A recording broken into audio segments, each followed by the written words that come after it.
ఉన్నోళ్ళు కరీంనగర్లో ఊరు వాడ ప్రతి గడప నిలబెట్టినట్టు జై గౌడన్న అంతేనా మన తమ్ము?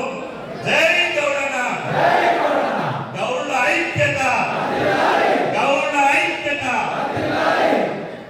ముందుగా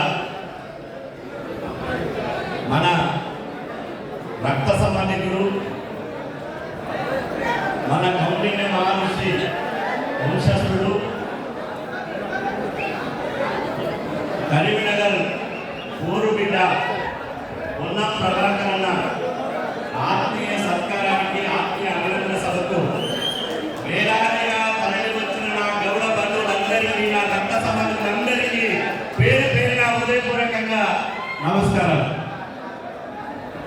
ప్రతి ఒక్కరూ పొన్నం ప్రభాకర్ కలిసి ప్రేమతోటి ఒక శాలువా, ఒక దండ తీసుకొచ్చి ఆయన విడదీయాలని మీరు అందరూ చూస్తున్నారు. అవునా కాదా? అవునా కాదా? అందరికీ సాధ్యం కావచ్చు, కాకపోవచ్చు, కానీ ఒక ఉపాయం చేస్తారా? ఆత్మీయ సత్కారం అంటే ప్రతి ఒక్కరు కలిసి కొంతమంది వీధుల్లో సత్కారం చేయండి. కానీ వీధి లేనోళ్ళు, మన పేరు తెచ్చుకుని పుట్టినోడు, మన కులంలో పుట్టినోడు, మన జాతి రక్తమైనటువంటి పొన్నం ప్రభాకర్ అందరూ అభినందించాలంటే వీరందరూ కూర్చున్నట్టే లేచినట్టే ఒక్క నిమిషం సేపు ఆడకుండా గట్టిగా చప్పట్ల ద్వారా ఒక్క నిమిషం సేపు గట్టిగా చప్పట్లు కొడితే వీరందరూ సమానంగా గట్టిగా నిలబడాలి. మన దమ్ము గురించాలి, మన ధైర్యం గురించాలి, మన కలేజ, మన దమ్ము, మన ప్రతిభ గట్టిగా చప్పట్ల ద్వారా ఇది సత్కారం అంటే ఇంకొక కులం నేర్చుకోవాలి. అవునా? గౌరవులు, మొనగాళ్ళు, మోనాలు గట్టిగా చప్పట్ల ద్వారా సన్మానం చేసిన మరొకసారి గట్టి కొట్టండి. Thank you. ఇది మన ఐక్యత. మన ఐక్యత ఏంటి? ఇది మన ఐక్యత. కరీంనగర్లో లక్షల కళ్ళు మన వైపు చూస్తున్నాయి. మనం ఏమనుకుంటున్నామంటే ఇది కూర్చున్నాం, సన్మాన సభ అయిపోయింది, అన్న మమ్మల్ని చూసినా లేదనుకుంటున్నారు. అన్న మనల్ని 100% చూస్తాడు. కానీ కరీంనగర్లో లక్షల కళ్ళు మన వైపు చూస్తున్నాయి. ఎందుకు?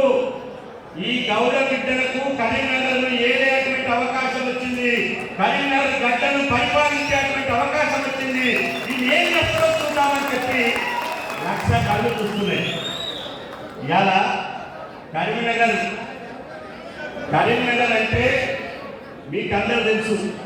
కరీంనగర్ అంటే మా జిల్లాకి 60% అనుకుంటారు.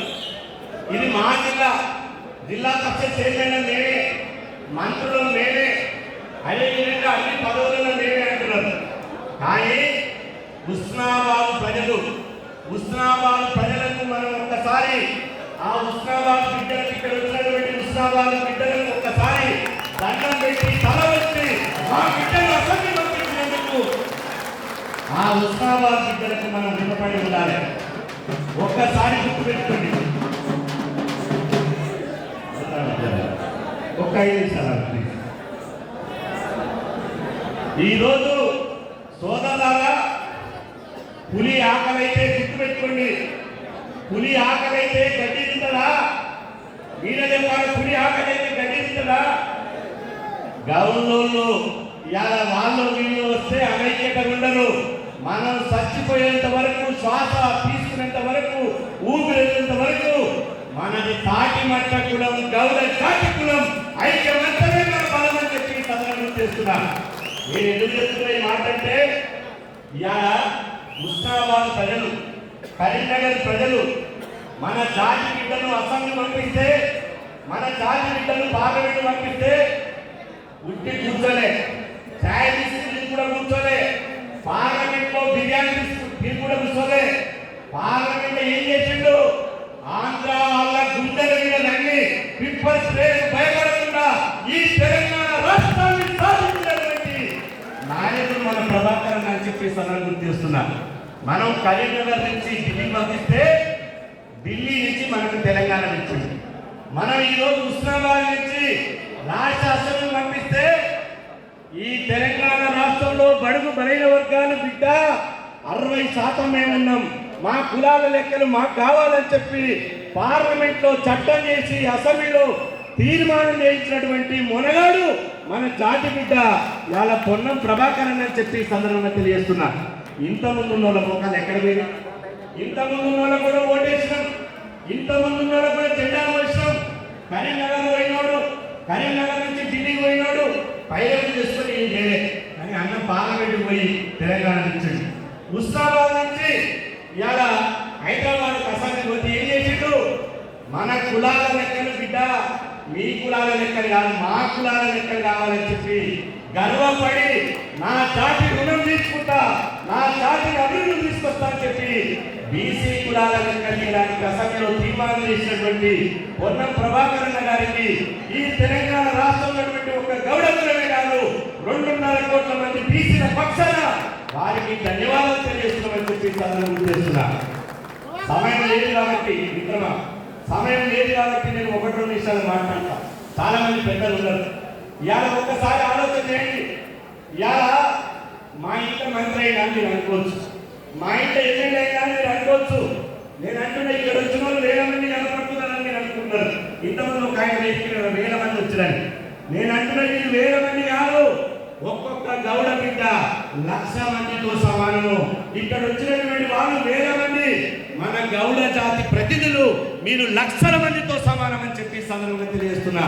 ఇవాళ మన బిడ్డ ఎదుగుతున్నాడు, మన బిడ్డ ఇవాళ ఒక విద్యార్థి నాయకుడిగా, ఒక మార్కెట్ చైర్మన్గా, అతి చిన్న వయసులోనే పార్లమెంట్ సభ్యుడిగా, ఉమ్మడి ఆంధ్రప్రదేశ్లోనే 40,000 మంది ఎంపీలకు నాయకత్వం వహించే నాయకుడిగా ఈ రోజు రాష్ట్ర మంత్రివర్గంలో అత్యంత కీలకమైనటువంటి మీరు మనం రోజు పేపర్లలో టీవీలో చూస్తుంటే నేను ఇంకో నగదు కానీ ఏ పేపర్ చూసినా, ఏ టీవీ చూసినా, ఎక్కడ ప్రజా సమస్యలు ఉన్నా, ఎక్కడ పథకాలు ప్రారంభమైనా అక్కడ మన పొన్నమన్న కనపడ్డాడు. ఆ పొన్నమన్న కనపడిందంటే మన గౌడ జాతి కనపడినట్టే అని చెప్పి సందర్భంగా తెలియజేస్తున్నా. మన గౌడ జాతి, మన గౌడ జాతి ప్రతిరూపం, మన గౌడ జాతి ఆత్మ గౌరవమే మన పొన్నం ప్రభాకర్ అని చెప్పి సందర్భం చేస్తున్నా. మనకెంత గొప్ప అవకాశం వచ్చింది, మనకెంత గొప్ప అవకాశం వచ్చింది. రాష్ట్రాన్ని, ఈ జిల్లాని పరిపాలించే అవకాశం వచ్చింది. కానీ చేయాల్సిన పనులు 2 పనులు మిత్రులారా. ఆ 2 పనులు చెప్పి నేను ముగిస్తా. ఏం 2 పనులు? చాలా మంది జిల్లాలో పోయినప్పుడు బీసీ సంఘం మీటింగ్ అయినప్పుడు సాకులు వచ్చానా నేను కూడా గౌడని చెప్తాను. అరే గౌడని ధైర్యంగా చెప్పవా, సాకులు నేను చెప్తున్నావు అంటే ఏమో అన్నాక పెద్ద కులంలో ఉంటానైతే ఈ గౌడ కులంలో ఉంటానని నేనన్నా. అరే నాయన గౌడ జాతి చరిత్ర తెలియదు, అన్నిటికంటే ఈ ప్రపంచంలో పెద్ద కులం ఏది? మన గౌడ కులమే అని చెప్పి సందర్భంగా తెలియజేస్తున్నా. గౌడుల చరిత్ర, గౌడుల వంశం తెచ్చిన వాళ్ళు ఎవరు కూడా మేము చిన్నప్పుడు అనుకోరు. ఎందుకంటే మీకందరూ తెలుసు, ఈ మానవ చరిత్రలో ఒక ఆయన ఈ తలలకెళ్ళి ముట్టిండట, పాపరాయని తలలకెళ్ళి ముట్టిండు, ఒక ఆయన ఎదరికెళ్ళి ముట్టిండు, ఒక ఆయన పాదాలకెళ్ళి ముట్టిండు. మరి గౌడ ఎక్కడికెళ్ళి ముట్టిండు? ఇక్కడికెళ్ళి ముట్టిండా, ఎదరికెళ్ళి ముట్టిండా, ఎక్కడికెళ్ళి ముట్టిండు? మన గుర్తు పెట్టుకోండి. ఈ బాబరాయ కంటే, ఈ శత్రువుని కంటే, ఈ పాదాల కంటే మన గౌడ కౌండిన్య మహర్షి వంశగిడ్డలు. మనం కౌండిన్య మహర్షి ఎక్కడ వచ్చిండు? శంకరుని స్వేదముల నుంచి ఉద్భవించిన వాడే కౌండిన్య మహర్షి. కాబట్టి ఈయనకంటే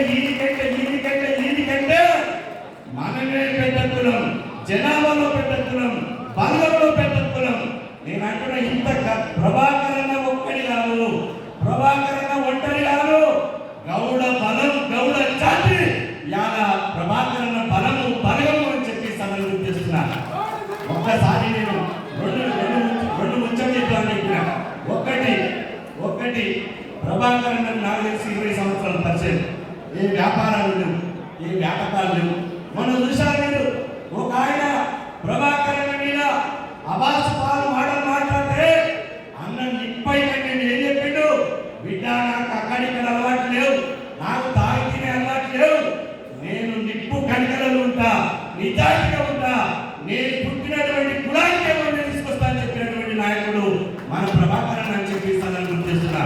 ఒక్క విషయం మర్చిపోకండి, ఇట్లాంటి నాయకుడు మనకు ఉండడం మూలంగా 2 ప్రయోజనాలు వస్తాయి.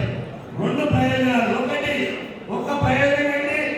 నాకు కలవలేదు, నా వినపత్రం తీసుకోలేదు, నా దర్గా తీసుకోలేదు, నా ఇంటి పెళ్లికి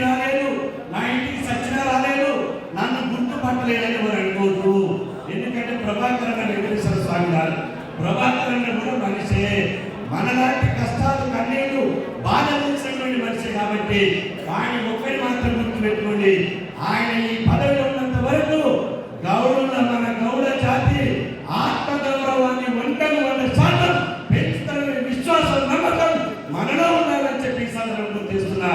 మన ఆత్మగౌరవాన్ని, మన జాతి ఐక్యతను, మన జాతి ఇజ్జతను నిలబెట్టే నాయకుడు మన ప్రభాకరణ. ఇక రెండోది మీరు చూడండి, కేసీఆర్ ప్రగతి భవనం కట్టుకున్నాడు. ఇవాళ భారతీయ జనతా పట్టణానికి వచ్చిన పెద్ద ర్యాలీ పాల్గొన్నాం. ఇవాళ అన్ని పార్టీలు వచ్చేది. కేసీఆర్ ప్రగతి భవనం కట్టుకుంటే ఒక్క నాయకుడు మన రక్తాన్ని పంచుకుంటున్న నాయకుడు ప్రభాకరణ. బిడ్డాయికి ప్రగతి భవనం కాదు, ఇది పూణే భవనం అని చెప్పి బడుగు బలైన వర్గాల ఆత్మ గౌరవాన్ని ప్రతీకైనటువంటి మహాత్మా జ్యోతిబా పూలే పేరుని ప్రగతి భవనం పెట్టినటువంటి నాయకుడు మన ప్రభాకరణ అని చెప్పి సందర్భంగా గట్టిగా చెప్పడం ద్వారా మనందరం గుర్తు చేయవలసినటువంటి అవసరం ఉన్నది. ఇలా బీసీల సంక్షేమానికి మీరు చూడండి, గత ప్రభుత్వం 4,000 కోట్లు కేటాయిస్తే ఈ ప్రభుత్వంలో బీసీల సంక్షేమానికి 7,000 కోట్లు కేటాయించినటువంటి నాయకుడు మన ప్రభాకరణ. నేను చివరిగా చెప్పేది ఏంటంటే, మన దేశం చిన్నమల్లయ్య ఎట్లయితే పోరాటం ఎట్లయితే గౌడ ఐక్యత నుంచి కొట్లాడిలో దేశం చిన్నమల్లయ్య వారసులే మన అన్న ప్రభాకరణ అని చెప్పి సందర్భం చేస్తున్నా. ప్రభాకరణ ఖచ్చితంగా ఈ దేశం మీ అందరి గొంతుగా ఒకటి సమయం సందర్భం కాకపోయినా మీ అందరి గొంతుగా కూడా విజ్ఞప్తి చేస్తున్నారు. గత ప్రభుత్వం గౌడ్స్ కు వైట్ శాతంలో రిజర్వేషన్ పెట్టింది. ఆ రిజర్వేషన్ సరిపోతలేవు. ఆ రిజర్వేషన్లు కూడా 2 లక్షల రేటు తీసుకోవాలంటే మనం 2 లక్షల రేటు రాకపోతే అది తిరుపతి పట్టకపోతున్నాయి. కాబట్టి ఈ వేదిక ద్వారా అన్నగారికి బీసీ సంక్షేమ శాఖ మంత్రి అన్నగారికి ఒక విజ్ఞప్తి ఏంటంటే, మీరు కాంగ్రెస్ పార్టీ ఇచ్చినటువంటి మేనిఫెస్టో ప్రకారం మన గౌడ్స్ వైట్ శాతం రిజర్వేషన్లో 100% రిజర్వేషన్ పెట్టారు. ఆ 2 లక్షలను మాఫీ చేయాలని చెప్పి ఈ సందర్భంగా తెలియజేస్తూ చివరిగా మనం చెప్పేది మనం అందరం ఐక్యంగా ఉండాలి. ఐక్యంగా లేకపోతే మనకు అధికారం రాదు. రేపు మనం ఐక్యంగా ఉంటేనే కరీంనగర్ జిల్లా మంత్రి పొన్నం